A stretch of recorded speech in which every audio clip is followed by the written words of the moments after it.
우리가 살다 보면 여러 가지 낙심이 되고 또 절망이 찾아오고 마음이 어두워지는 경우가 있습니다. 그런 것들은 육신의 결핍으로 오는 것들도 있지만 영적으로도 믿음이 떨어질 때 이런 현상들이 우리에게 찾아오기도 합니다. 긍정적인 믿음의 사도가 오늘 보니까 8절에 보면은 형제들아 우리가 아시아에 당한 환난을 너희가 알지 못하길 원치 아니하니 힘에 지나도록 심한 고생을 받아 살 소망까지 끊어지고 살 소망이 끊어졌다. 9절에 보니까 우리가 마음에 사형 선고를 받은 줄 알았다. 그만큼 매우 절망적인 상황에 처해 있었다는 거죠. 우리가 알기에 사도 바울은 40에 가만 하나 매도 맞고 파손도 하고 돌에 맞아 죽을 뻔도 하고 여러 가지 있기 때문에 그 양반은 불사신이야, 절망 같은 건 없었을 거야 라고 생각할지 모르지만 바울도 얼마나 그랬는지 살 소망이 끊어지고 또 사형 선고 받은 것과 같았다. 그런 절망적인 상태였다라고 표현하는 거죠. 자기 마음을. 이게 사도 바울이 자기 마음을 표현하는 거 쉽지가 않아요. 여러분 있는 마음을 그대로 자식에게도 말 못하고 누구 옆에 사람에게도 말하기 힘든 거예요. 내 얘기를 하고 싶어도 어떻게 받을까? 또 그 마음을 얘기한다는 게 쉬운 일이 아니거든요. 바울은 지금 사도 바울님께서는 막 그 마음을 고린도 교회에 얘기를 하고 있는 거예요. 그럼 사도 바울이 무슨 환난을 그렇게 당했나? 아시아에서 당한 환난이라 그렇게 말을 했습니다. 사도행전 19장에 보면은 바울이 영국장에 들어가려고 하는데 가지 말라고 에베소에서 전도할 때 영국장은 이런 극장 같은 게 아니라 2만 명, 3만 명 들어가는 극장들이에요. 근데 거기에 사도 바울 예수 증거하는 걸 잡아 죽이겠다.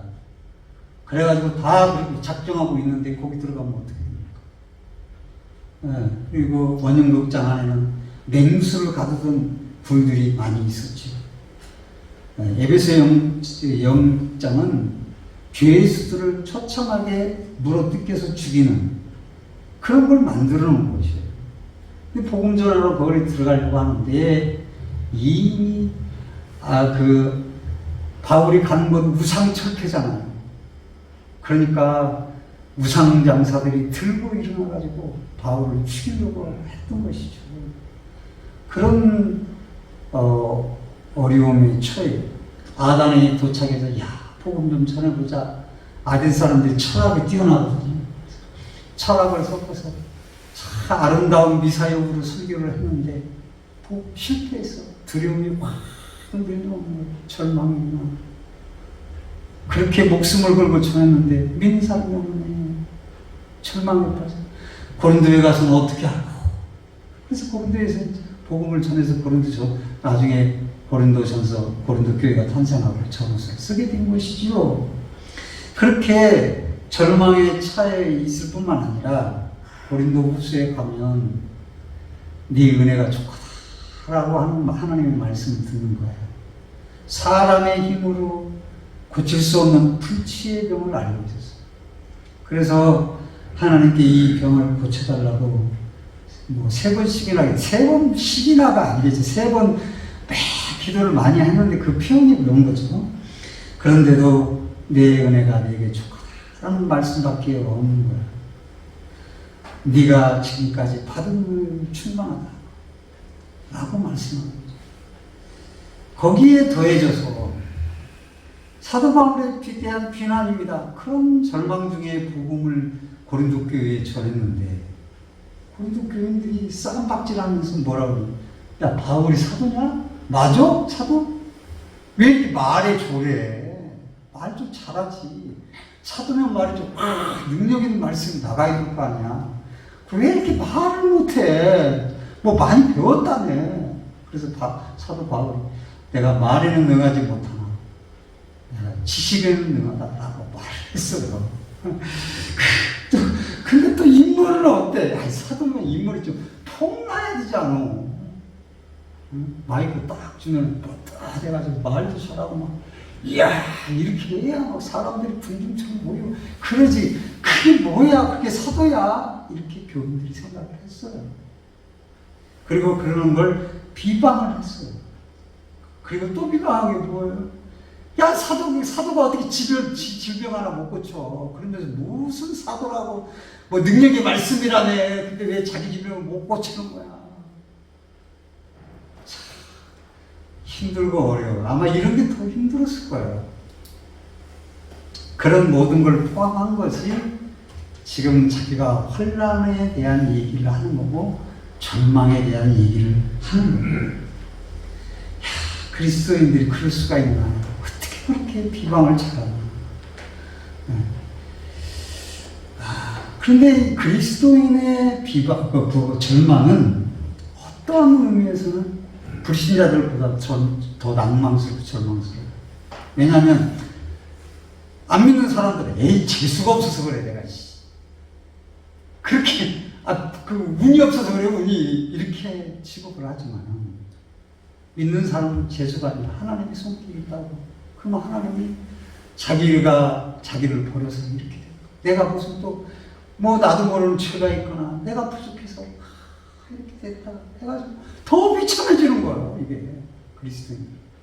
그러지 말아야 되는데 하나님을 먹으면 막 징계만 하고 말이지 두드러 패는 분으로만 아는 거예요. 그러니까 절망에 더 깊이 빠지는 거예요. 회의가 거기에 대한 하나님에 대한 회의가 찾아오고 능력탑, 환경탑, 네? 그게 회의, 그 다음 자기 피하가 나 같으면 죽어버려야 돼, 죽어야 돼, 이렇게 되는 겁니다. 그래서 더 불행한 거죠. 어둡죠. 여러분은 그런 적 없습니까? 그런 마음이 든 적은 없었습니까? 하나님 어찌 나에게 이렇게 고난을 주십니까? 저 사람 보세요. 저렇게 말하지 기고만장을 하면서 저렇게 해도 못피 저렇게 거짓말하고 쑥쑥 부리고 하는데도 저렇게 막 사람들이 모이고 하는데 이게 뭡니까 이게? 그러면서 낙심하고 좌절하는 목회자들 다 했습니다. 그래서 목회자들도 저런 게 능력이지 그렇게 생각을 하게 됩니다. 그래 한국교회가 전부 거기에 맵니다. 그런데 그런 절망 중에서 사도 바울이 절망만 하고 있었느냐 라고 하는 것이죠. 우리 한번 3절 같이 한번 읽어보겠습니다. 시작. 찬송하리로다. 그는 우리 주 예수 그리스도의 하나님이시오 아버지의 자비의 아버지시요 모든 일을 하나님이시오. 이 말씀은 찬송에 대한 얘기가 나옵니다. 그러니까 우리는 생각해, 고난 중에 하나님이 위로를 주셨나봐. 그러니까 이렇게 찬양하지, 찬송을 하려다 이렇게 나오지 라고 생각할 수도 있어요. 그 생각은 잘못되지는 않았어요. 그렇지만은 우리가 바울과 실라가 빌립보 옥중에 갇혔을 때 바울이 한 게 뭐였습니까? 찬양하는 것이었어요. 밤중에 그 찬송을 다 들었어요. 절망 중에서 절망을 이겨내는 길은 뭐냐? 찬양이라, 찬송이라 라고 하는 것이죠. 그래 절망의 과정에 빠진 무슨 찬양이 어디서 나와? 그런데 어떻든 그 과정에 내가 찬양하는 사람이 되느냐 아니면 절망과 불행 중에 불평하고 원망하는 사람이 찬양이 결과에 없다. 그러면 그 사람은 그 그리스도인은 절망 속에서 하나님 주시는 위로도 느끼실 수 없을 뿐만 아니라 분노와 복수심과 다른 사람을 향한 원망으로 가득 차게 됩니다. 더 어둡게 됩니다. 그래서 우리는 그리스도인은 모든 마음의 상함의 끝부분에는 하나님을 찬양하리로다. 오다가 중간에도 찬양해야 되겠지. 시작도 찬양을 부를까. 이러면서 찬양으로 가서 결국은 끝에 가서 찬송하리로다. 이렇게 나가야 됩니다. 이게 그리스도인의 모습인 거죠. 절망을 이기는 건 찬양입니다. 할렐루야. 하나님이 들으시기 때문에. 하나님의 위로가 오기 때문에. 그러니까 찬양을 합니다. 절망에 빠지면 찬양이 안 나오죠. 그래서 우리는 불평과 원망이나 분노가 끓게 됩니다. 그래서 그렇게 되면 결국은 나만 보게 됩니다. 그렇지 않아도 사람들은 다 자기가 중심인데 찬양이 잊어버리니 줄 게 없는 겁니다. 내 안에 있는 건 온갖 부정적인 겁니다. 그래서 나는 줄 수가 없어요. 이렇게 오늘 이 사도 바울은 찬양을 하면서 고난에 대한 얘기를 많이 하지만 그보다 더 많이 하는 건 위로라고 하는 것이지요. 위로가 필요한 거죠. 그러니까 그런데 그 위로를 깨닫게 하는 것도 찬양인 거죠.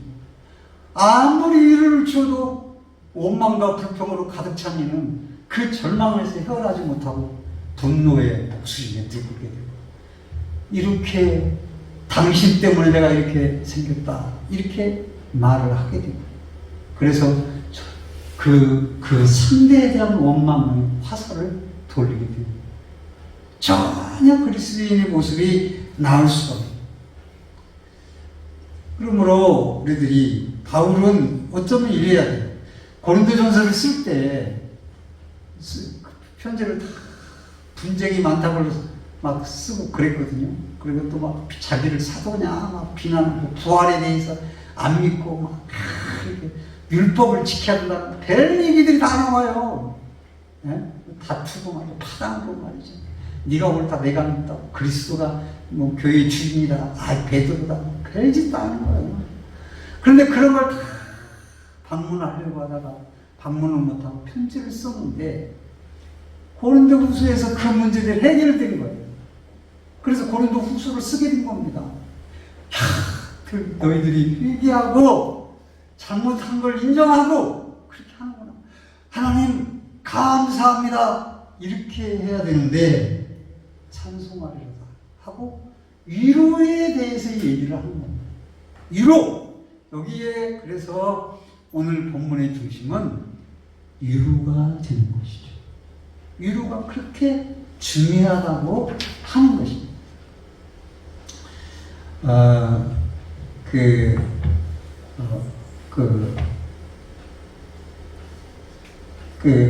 그렇게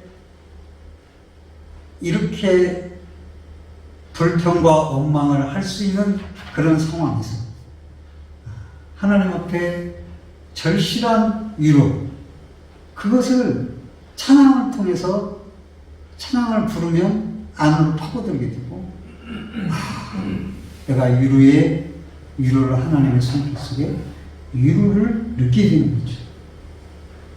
우리들이 신자들이 신앙생활을 하면서 이런저런 부딪힘으로 상하기도 하고, 또 자기가 옳다고 생각하는 것들이 있고, 자기는 옳은데 저 사람은 잘못됐다라고 하는 부분들도 있고, 또 이리저리 그래서 섭섭한 마음도 있고 원망하는 마음도 있고 그렇습니다. 제가 아는 선교사 가까워요. 이렇게 얘기해서 죄송하지만 충분히 이해합니다. 그 선교사님이 그런 거예요. 사람들이 예의가 없다는 거예요. 그래서 왜 그런가 그랬더니 선교비를 보내고 안 보내려면 선교비를 보내기 어렵습니다. 이렇게 말이라도 하고 보내지 말아야 되지 않나요? 근데 말도 없이 그냥 툭 끊는다는 거예요. 그럴만하겠구나 생각해요. 아마 그냥 끊는 것도 미안하니까 말을 못할 수 있어요. 내가 선교를 끊게, 이게 얼마나 힘들겠어요. 그러니까 교회들도 그렇게 말을 못하고 선교를 끊는 거예요. 나도 그 선교 말을 못하는 나도 또 이해가 가. 어떻든. 그래도 그 선교사님도 이해가 가. 그런데 이제 어느 분이, 그러니까 내가 상을 당했어. 내가 상을 당해서, 예를 들면 내가 상을 당했으면 그래도 가까운 공동체 카톡에 올렸으니까 아유 참 주님의 위로가 있기를 바랍니다. 고인을 하나님이 부르신 고인을 애도하며, 우리는 명복이란 말은 사실 안 쓰니까 유족들에게 깊은 하나님의 위로가 있기를 바랍니다. 이 문자 하나하나가 천냥빚을 갚는 거예요. 근데 아무 말이 없어. 받고도 그냥 나가. 그럼 그분 이해도 가. 왜? 돈이 없으니까. 다른 돈 5만 원 보내야 되는데 살겠거든. 못 보내는 거야. 안 보내니까 문자도 안 보내는 거야. 근데 우리는 다 알잖아, 서로. 어떤 상황인지. 그러니까 문자만 보내도 고맙고 감사하네 이럴 건데 문자 한 번을 안 보내. 그러면서 남에게 A를 따지는 거야. 돈이 없을 때는 말이라도 해서 그 말로 그 사람에게 상을 당했으니까 위로를 줘야 되잖아. 난 그게 A라고 봐. 근데 남의 A를 따지면서 자기네 A를 안 따져. 그건 아니잖아. 그러니까 다음에 만나면 결혼식 안 왔지? 야, 걔하고 얘기하지 마. 장례식 때 뭐 안 했지? 그게 어떻게 친구야? 그만둬. 이렇게 돼서는 안 되는 거죠. 그리스도인들은 그게 아니야. 그리스도인들은 그건 찬양으로 위로받은, 찬양을 통해서 하나님의 위로를 받은 사람의 마음이 그렇게 되는 건 아니에요. 그럼 어떻게 됩니까? 찬양을 통해서 하나님의 위로가 임하면 내 고난 중에 있는데 고난당한 내가 다른 사람을 위로한다. 다른 사람을 위로한다. 그겁니다. 그것이 오늘 말씀의 핵심인 거예요. 4절을 한번 읽어보겠습니다. 다 같이 시작. 우리의 모든 혼란 중에서 우리를 위로하사 우리로 하여금 하나님께 받은 위로로서 모든 혼란 중에 있는 자들을 능히 위로하게 하시는 이시라. 혼란 중에 있는 자들을 위로하게 하고, 내가 위로를 못 느끼니까 다른 사람을 위로할 수가 없는 거예요. 교인들도 누가 뭐 있으면은 위로를 좀 줘야 되는데 돈 들고 그러니까 그게 아니라 말 한마디를 전화를 걸어서 아니면 문자로라도 아이고 어떠십니까? 이렇게 물어보는 게 이게 얼마나 큰 위로가 되겠습니까? 바빠 죽겠는데 뭐. 그 사람은 나하고 별로 가깝지도 않아. 이게 뭐 그리스도인의 모습은 아니잖아. 그래서 하나님의 위로를 받은 사람은 반드시 그러니까 하나님의 위로를 위해서 깨닫게 해서, 자, 너만 끝나. 너만 이해하거든. 자기 중심이니까 너만 됐어. 네 형편이 지금 그런데 이렇게 하고 멈추는 것은 그리스도인의 절대적인 모습이 아니에요. 바로 그 위로가 나가야만 됩니다. 그래서 그리스도 안에 있는 성도들이 서로가 위로가 되어서 그 위로를 먹고 그리스도의 위로를, 그 주님의 위로가 너무 크구나. 감사합니다. 주님의 손길이야. 이렇게 생각을 하면서 그 위로의 힘이 찬양이 더 나오게 만들고 또 더 큰 위로를 받고, 또 어떤 교회에서 몸이 건강할 때는 딴짓하다가 몸이 아파가지고 교회 나와가지고 그 사람들이 다 그 사람 중심으로 이렇게 하니까 이 사람이 미안한 거야. 미안하니까 하는 얘기가, 내가 건강할 때 나와서, 옛날에 다녔던 사람 건강할 때 나와서 열심히 했어야 되는데 몸이 이렇게 아파가지고 나와가지고 피해를 준다고. 그리고 어떤 분이 탁, 그게 무슨 말씀이냐? 당신이 그렇게 연약함으로 있는 것을 통해서 우리로 하여금 우리의 통해서 당신을 위로하라고 하나님의 뜻이 거기에 있는데 어찌 그걸 부담을 갖느냐고. 그러지 마시라고. 그래서 그분이 그들로부터 그 위로해주는 손길을 마음으로 깊이 감사하면서 편안하게 받았다고. 그러니까 남을 위로를 잘 못하는 사람, 남이 주는 위로도 막 어떤 때는 부담이 갈 수도 있어. 그런데 그건 아니에요. 우리가 그 사절에 집중을 해야 됩니다. 예수 믿는다는 것이 별스럽게 믿는 거 아니에요. 예수 믿는 사람들이 믿음을 보여줘. 나 믿어? 나 죽지 않아? 차에 뛰어들어? 그런 믿음이 아니잖아. 아니, 초등학교 다니는 아이를 잃어버려야지. 전화 오는데 그 전화를 그 봤냐고 물어보는데, 네? 그래서 탕문 수수하는데 이 부모가 그 보셨습니까? 그러니까 예수 안 믿으시죠? 예수 믿으세요. 시보는 이게 아이 잃어버려서 혼수 상태 아무 정신이 없는 사람에게 그러면 얼마나 상심이 크거든요. 자기도 한번 알아보겠다고 이렇게 나가야지. 예수 믿으시라고. 그게 믿음인 줄 알아요. 그러니까 욕을 먹는 거야. 물론 복음을 증거하는 게 나쁜 건 아니죠. 그러나 복음 증거도 그렇게 하면 안 되잖아요. 그러니까 우리 그리스도인들이 그런 게 많아요. 네? 축복받을 자신감에 차가지고 다른 사람들이 보이지 않는 믿음, 그걸 진실한 믿음이라고 생각하는 그리스도인들이 너무 많습니다. 이기적이죠.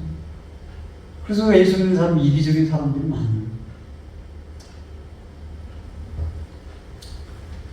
여러분, 그런데 왜 고난 중에도 찬양을 부르고 또 고난 중에도 다른 사람을 위로할 줄 아는 그런 마음을 품어야 되냐면, 고난의 실체를, 절망의 실체를 모르는 사람은 잘못된 길로 갈 상황이 많습니다. 늘 희망에 차 있다고 좋은 건 아닙니다. 물론 희망차면 좋죠. 근데 희망차면, 고난을 모르는 사람이 희망만 차면 어떻게 됩니까? 잘못된 길로 빠질 가능. 남의 불행을 자기의 행복으로 느끼는 사람들이 많이 있어요. 그런 사람들은. 남의 불행을 자기의 행복으로 하는 사람은 자신과 다른 사람 파멸로 이끄는 겁니다. 자기와 그 세력에게는 유익하지만 대다수의 사람들에게 고통을 강요하는 정책을 구현하거나 또한 어떤 행동을 하거나 또 무관심하여 버리는 경우가 많은 것입니다. 그러나 어렵게 살아보면 안 되겠네요. 고난의 연대가 가능해지고 공감이 가능해지고 위로가 가능해집니다. 제가 오늘 좀 설교를 이렇게 조금 길게 하는 것 같은데, 우리 예수님도 최악의 고난을 겪었지 않습니까? 그러니까 예수님께서 이해 못할 고난은 없어요. 위로하지 못할 사람이 없어요. 그래서 십자가의 고난을 통해서 주님은 위로자, 구원자가 되신 것이죠. 그래서 우리는 이제는 여러분, 내가 겪는 고난과 슬픔의 이유를 잘 모릅니다. 그러나 오늘 말씀을 통해서 분명히 증언할 수 있는 것은, 여러분이 참으로 하나님을 구하고 찾는다면 하나님이 반드시 여러분 손길을 여러분에게 펴셔서 어떠한 손길을 통해서라든지 반드시 위로해 주신다고 하는 그 사실입니다. 저 유명한 시인 괴테가 그렇게 말했습니다. 나는 눈물 젖은 빵을 먹어보지 않은 사람들은 인생을 논하지 않겠다. 그렇게 말했습니다. 고난의 의미를 체험한 사람들만이 고난에 처해 있는 사람을, 아픔을 이해하고 친구가 되고 동감할 수가 있게 되는 것입니다. 여러분, 작고 크고 어떤 안 좋은 일이나 어려운 일이나 낙심되는 일이 있을 때 여러분을 위로해 주시는 주님을 바라보시고 또 그 고난을 통해서 오히려 내가 남을 위로해야지, 남을 돌아봐야지, 남에게 위로하는 사람이 돼야지 라는 생각으로 나아갈 때, 그런 그리스도인이 되어야 돼. 교회 안에 있는 모든 성도들은 서로 위로하여 줄 수가 있고, 그리고 삶 속의 위로가 주님으로부터 올 뿐만 아니라 주님의 손길로 그 삶 속에 위로가 와서 성도들은 충만한 위로 속에 위로할 사람 없나? 라고 생각하는 위로의 그리스도인이 된다고 하는 것입니다. 오늘 위로를 해주시는 주님, 거기에서 위로를 받고 여러분들도 저도 다른 사람을 위로할 수 있는 위로자들이 되기를 주님의 이름으로 간절히 축원드립니다.